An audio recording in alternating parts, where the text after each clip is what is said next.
महाराष्ट्र की राजनीति में लगातार दावा किया जा रहा है कि सीएम पद, गृह मंत्रालय और डिप्टी सीएम को लेकर विवाद चल रहा है। खास तौर से गृह मंत्रालय को लेकर ही असली विवाद है। लेकिन बड़ी मजेदार बात यह है कि एकनाथ शिंदे बाहर से भी समर्थन देने को तैयार है। ये बात वो बहुत पहले भी कह चुके हैं, लेकिन बीजेपी इस ऑप्शन पर भी तैयार नहीं है, जबकि ये सबसे आसान ऑप्शन है। अगर बीजेपी बाहर से समर्थन लेने को तैयार हो जाती है तो शिंदे की पार्टी यानी शिवसेना को कोई भी मंत्रालय नहीं देना पड़ेगा, न गृह मंत्रालय, न डिप्टी सीएम पद और न कोई और बड़ा मंत्रालय। ऐसे में बीजेपी इस ऑप्शन पर आसानी से हाँ कह सकती थी। तो सवाल है कि फिर इतनी उठापटक चल क्यों रही है? असल में मामला अटका कहाँ पर है? दरअसल चुनाव परिणाम सामने आने के बाद जब सरकार बनाने के लिए जद्दोजहद शुरू हुई तो एकनाथ शिंदे ने बीजेपी के सामने 3 ऑप्शन रखे थे। पहला, सीएम एकनाथ शिंदे को बनाया जाए। इसके लिए बीजेपी रेडी नहीं। ऐसे में शिंदे ने दूसरा ऑप्शन दिया कि वो खुद डिप्टी सीएम तो नहीं बनेंगे, लेकिन डिप्टी सीएम और गृह मंत्रालय ये दोनों पद उनकी पार्टी को दिए जाएं। बीजेपी इसके लिए भी रेडी नहीं हुई। बीजेपी का कहना था कि डिप्टी सीएम तो वो ठीक है, लेकिन गृह मंत्रालय शिवसेना को नहीं देंगे, बल्कि खुद बीजेपी इस मंत्रालय को रखेगी। ऐसे में शिंदे ने तीसरा ऑप्शन रखा कि बीजेपी और एनसीपी अजीत गुट मिलकर सरकार बना लें, वो बाहर से समर्थन देंगे। कमाल की बात है कि बीजेपी इस ऑप्शन पर भी तैयार नहीं हो रही है। अब सवाल है कि आखिर इस ऑप्शन में दिक्कत क्या है? इसकी सबसे बड़ी वजह यह है कि शिंदे को अगर सरकार में शामिल नहीं किया गया तो एक बड़ा वोटर वर्ग बीजेपी से दूर हो सकता है।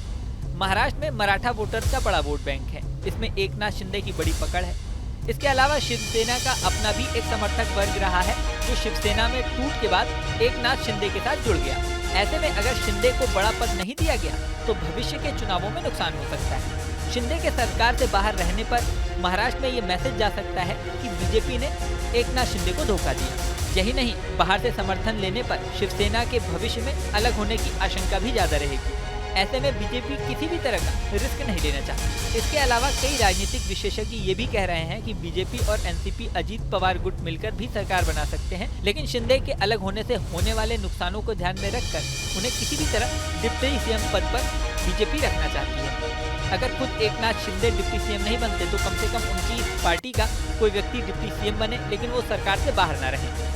राजनीतिक जानकारों का कहना है कि शिंदे भी इस बात को बखूबी समझते हैं कि ये तीसरा ऑप्शन बीजेपी के लिए बहुत मुश्किल है, इसीलिए वो ये तीसरा ऑप्शन दे रहे हैं। इससे मैसेज ये जाएगा कि एकनाथ शिंदे तो हर तरह से कॉम्प्रोमाइज करने को तैयार है, लेकिन बीजेपी साथ नहीं दे रही। दावा तो यहाँ तक किया जा रहा है कि शिंदे अभी भी प्रेशर पॉलिटिक्स ही खेल रहे हैं। वो लगातार बयान दे रहे हैं कि सीएम बीजेपी का ही रहेगा, उन्हें कोई आपत्ति नहीं है। लेकिन उन्होंने साथ ही सोमवार को ये भी कहा कि जनता उन्हें ही सीएम देखना चाहती है, वो जनता के ही सीएम है।